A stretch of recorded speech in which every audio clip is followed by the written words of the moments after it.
Создать любую комбинацию робота.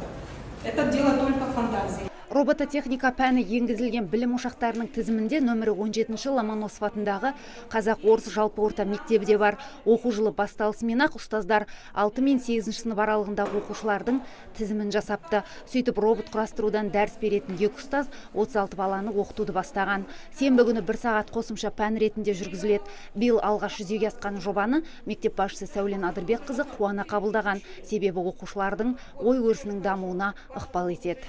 Балалардың математика, физика, геометрия, информатика әрине сабақтарында балалардың есептерді шығару кезде роботты жинау өте жақсы әсерін береді екен. Мен соны байқадым.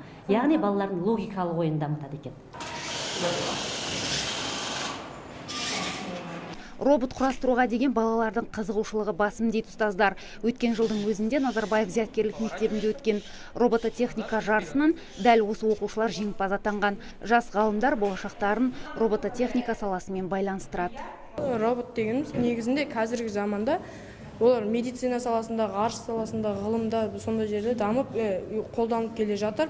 Біз робототехникада информатика, математика, физика сабақтарының есептерін шығара отырып, роботтар жасап, және олардың атқаратын қызметін үйреніп отырмыз.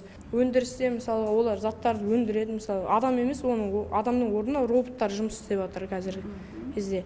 Сосын олар арқылы, роботтар арқылы көптеген нәрсені басқаруға болады.